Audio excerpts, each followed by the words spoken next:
Welcome to the Marketing Mentor Podcast with Ilise Benun, founder of marketing-mentor.com and author of 7 books, including The Creative Professional's Guide to Money. Since 2008, Ilise has been interviewing her clients and other successful professional creatives who are doing what it takes to stop the feast or famine syndrome, get better clients, and command the fees they deserve, and sharing the nuts and bolts of what they've learned so you can do it too. You can find more at marketing-mentor.com. And now, here's Ilise Benun.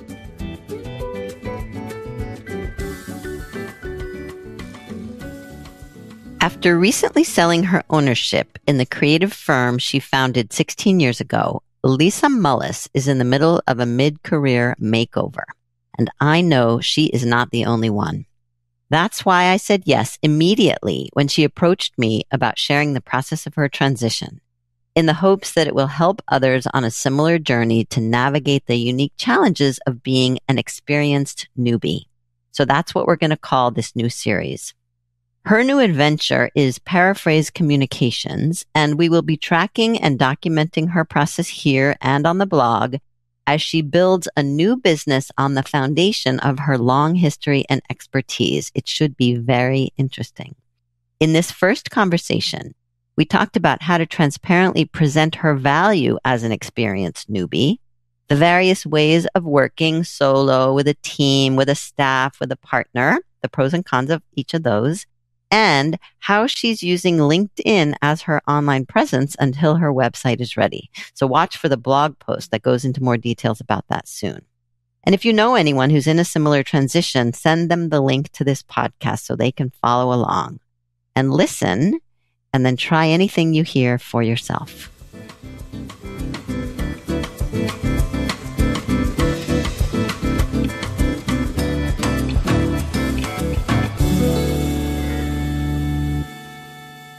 Hello, Lisa. Welcome to the podcast. Hi, Ilise. Thank you for having me. Of course. Please introduce yourself. Yeah, so my name is Ilise Mullis, and I'm with Paraphrase Communications. And we work with clients to create verbal and visual messaging to help companies, get their brand voice together and raise visibility and gain awareness. All right. And we are starting a series of conversations because you have an interesting story and situation that I think, and we both think, you're not the only one out there in this situation. So we're going to try to document your journey, as it were. So tell the people what your situation is. Yeah, so I had a design communications firm for about 16 years, and it had kind of evolved, over time. And about 6 years ago, I had brought a partner into my business, and we had a lot of success and a lot of fun with the work. And then we more recently got to a point where my partner and I had some different ideas about the vision and direction for the company. And so very amicably, we parted ways, and I sold my ownership in the business to her. So the business still exists. It's Blue Marble Creative. And I am now just starting a new business. I'm a couple months into the new business called Paraphrase Communications, as I mentioned. And, my shift is really moving more towards written communications for clients. I've done a lot of that in the past, but now under Paraphrase Communications, I can more explicitly make that a service offering. So I'm really excited about that, but I don't have a deep portfolio in that realm. So in that aspect of kind of starting a new business and starting over, I'm feeling a bit like a newbie all over again. And you could probably tell, at least from my sort of waffling on my elevator pitch, I certainly don't have that down yet either. Mm-hmm. So everything feels pretty new and fresh and I think that there are probably other people out there who have a similar experience, a similar journey where you've been in, operation for a number of years, period of time, had a lot of success, and then making a major shift and maybe starting over, starting fresh. Yeah. And one of the things I want to talk about is how do you position that track record, that experience you have, and convey the value that there is inherent in that, but also, the reality is be transparent about the reality that you are starting over or starting from scratch with certain things. So that's one of the things I want to get to. But first, let's just talk about in your history. It sounds like you've been a partner, you've been a solo, you've had staff, you've had contractors. I'd love your take on the pros and cons of those different ways of working. Yeah. Well, I started out like most people do with just myself. And in fact, it was pretty typical story of doing a lot of freelancing on the side of having a regular day job and then that evolving into a full-time business. And I got to a point where I had too much work to do. There was just too much. And there was a couple of years period there where I felt like I was working nonstop. And certainly going through that sort of that psychological phase of, oh gosh, I got to say yes to everything because when is the next gig going to come kind of thing. But then I did get to a point where I was like, okay, enough's enough. I really need help here because I do want to grow this and I want to be doing bigger projects than, a single person can handle. And so that's when I started out with an intern and actually she ended up being who my partner eventually. She's a total rock star, designer, amazing, also a great businesswoman too. But that was a very long sort of evolution from that end of things. But for many years it was her and I and some contractors and I really enjoyed finally having some support, some really, beyond just maybe mentors or other solopreneurs that I was maybe in mastermind groups with. I really enjoyed just in the business having other people there. And I felt like the work we produced together was better because we were all collaborating on it. So it was both just having the emotional and physical support there, but also just making the work better. But the flip side of that was a lot of stress around trying to make enough money to make payroll. And we were fortunate to not be ever in dire situations with that end of things, but it was a constant source of stress. I feel like I have a constant level of anxiety around that. So now that I'm back to just being myself again, that stress, that side of it is gone because I'm just really only have to worry about myself. But I also have a real fear of going back to those days where I was just working nonstop, which I kind of have been the last couple of months. But I think that's just a combination of transition and trying to get this new thing started. But I don't want to relive those days again. And yet at the same time, I also am not ready to bring on more people onto the team, like in a staff role. But you're saying that is part of your plan is to grow and hire people so that you can delegate and, that the stress to make payroll is more tolerable than the stress of just having everything on your own shoulders? Well, that's a good question to ask because I don't know yet. I don't think that I want to grow at this point. I think I want to just stay small. I've never aspired to be, even when I was with my other company, I had never aspired to be a big agency or a big team. I just I'm not attracted to that path. So I don't know. I don't know if I want to go down that. I don't know if I want to grow a team yet. But at the same time, the vision for the work that I want to do and the kind of content I want to produce really does require some help. I'm definitely going to need some help. And I do have some help. I do have some help. I've got some great people that I'm working with, on a contract basis. And I think that's probably, for me, over the years has been one of the more challenging aspects of the people side of the business is developing relationships with really good contractors and employees, just people that you can count on, regardless, I guess, of maybe even what in what capacity they're connected to you, whether that's on a salary basis or contractor thing. That's been a big you're deal. saying that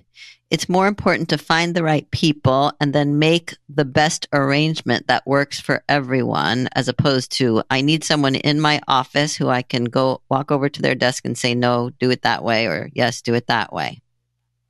Yeah, I do. I think it's more about the right kind of people and finding the right mix of work for that kind of arrangement, if that makes sense. Okay, so then let's transition a little bit into talking about what you're doing, how you're approaching the new part of this, because one of the things you wrote to me was that it is possible to get work without a website because your website is not up yet. And I believe it is, definitely. Yeah. And I think LinkedIn is great for that. So the bigger question about how do you position yourself as someone with valuable experience that you bring to the table, but also new in certain ways? Yeah, like how am I going about that? Yeah. Is that the what question? Are you doing? Yeah. Mm-hmm. Well, yeah, for being a communications professional, not having a website, it seems just sort of antithetical to what I'm trying to do. Which, in many other industries, you can operate just fine without a website.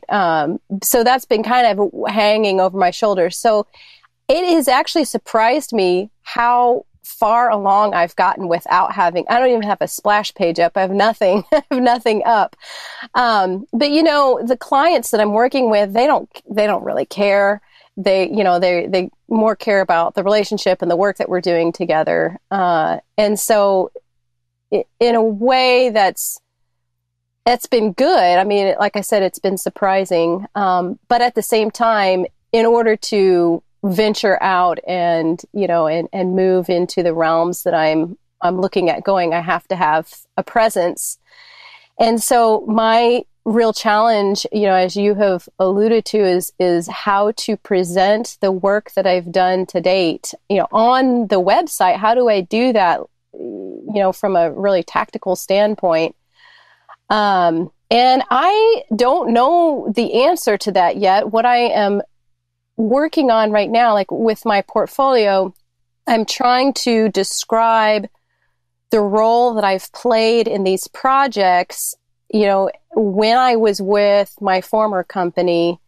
And because that company still exists, I have to be careful I don't want to do anything that would reflect negatively upon my former company or that would be misconstrued somehow or misleading for the work that I've done. And so, for example, I am writing, as I'm rewriting the portfolio write-ups, I am now speaking in singular first person, or actually second person, actually third person. I'm saying Lisa did this work, and for a while I was saying we did this and we did that, and I realized we in that context refers to we and my former team, not my team now. And so I had to go back again and kind of rewrite some of those profiles so that it could say, it could be more accurate. So and I don't even know if that's the right way to do it, but that's sort of one of the challenges. Mm-hmm. It sounds like it. I mean, to describe your role in a process. And I mean, I see a parallel to this when people have been, an employee at another company or an employee at an agency, and they did work on the Nike brand.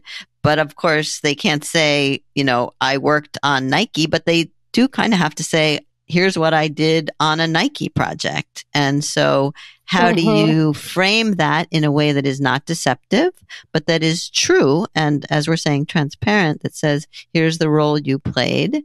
And sometimes I find that you can put a little, small print there that says, under the auspices of this agency or on behalf of a particular agency. What do you think about something like that? Yeah, I definitely considered that, going that route as well. And I might still do that. I'm wondering the same thing, if that makes it more clear, I guess, when people are kind of reading through if it's a case study or a portfolio profile or anything like that, if it's easier to understand it, if it's just more of a fine print disclaimer kind of notice. So, for example, another question I'm asking myself is whether or not to list my clients, the clients that I used to work with. Now, some of them are coming with me and have come with me over to Paraphrase, but many of them on the list, have not, or I'm not currently working with them right now. So I don't feel, that it's appropriate to say that they're current. I don't want to list them under Paraphrase as a current client and be misleading there either, if that makes sense. So one idea was just to basically put a little asterisk behind every client that was my client when I was with Blue Marble. And then I'm looking at the list. I'm like, well, most of these have asterisks on it. So I don't know if that makes sense to even include the client list. So I don't know. What do you think about that?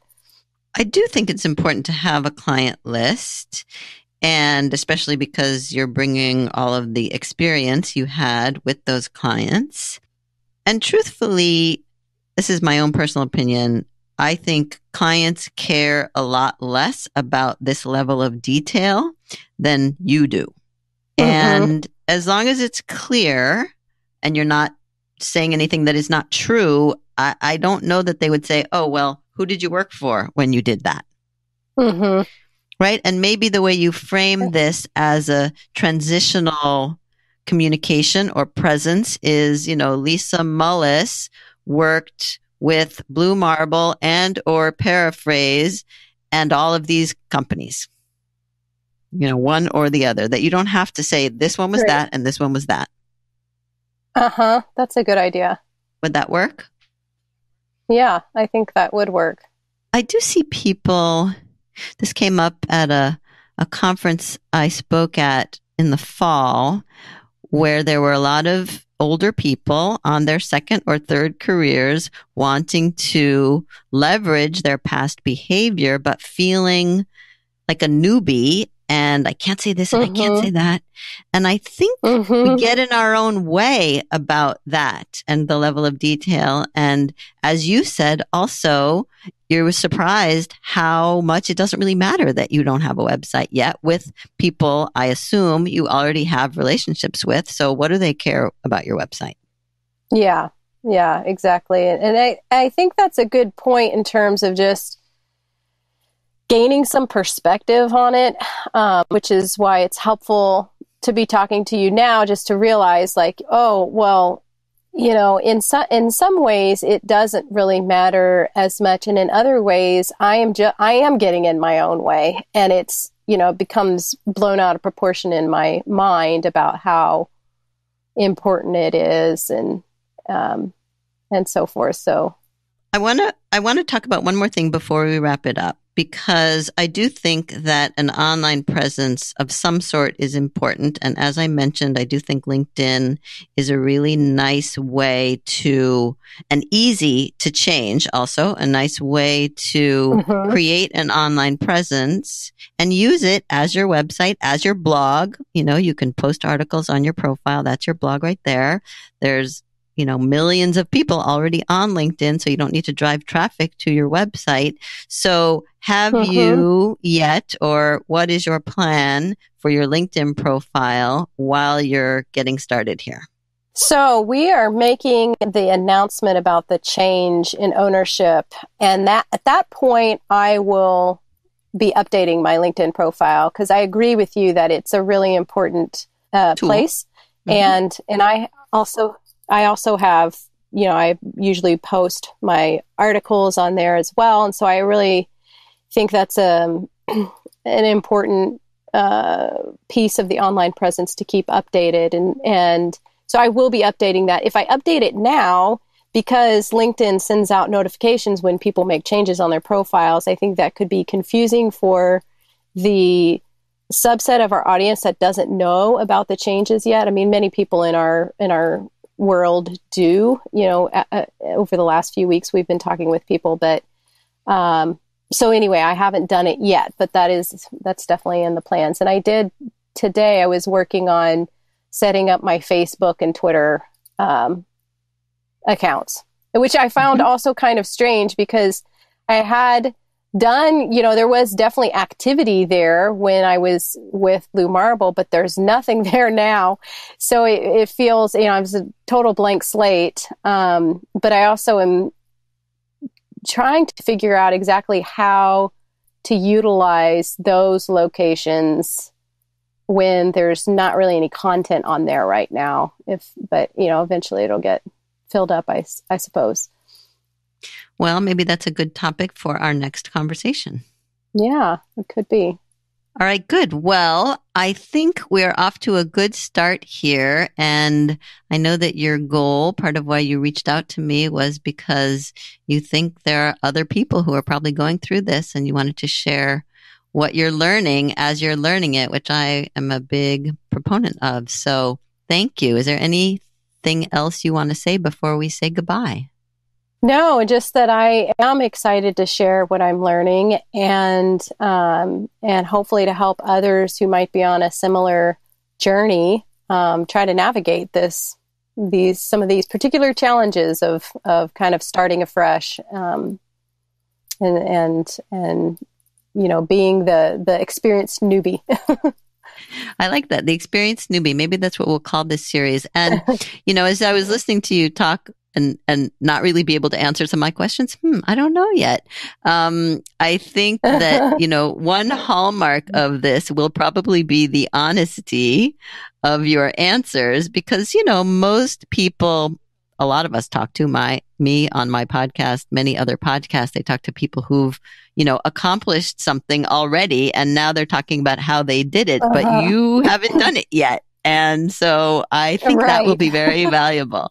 Right. And I think what will just to illustrate that point, as I work on introducing myself, hopefully that will become more and more articulate as we go through this process as well. Yeah. So let's make that a ritual. At the very beginning, I'll always ask you to introduce yourself, and it will get better and clearer as it evolves with each conversation. Perfect. All right, Lisa, thank you so much. So tell people, is there somewhere they can go to find something about you so far?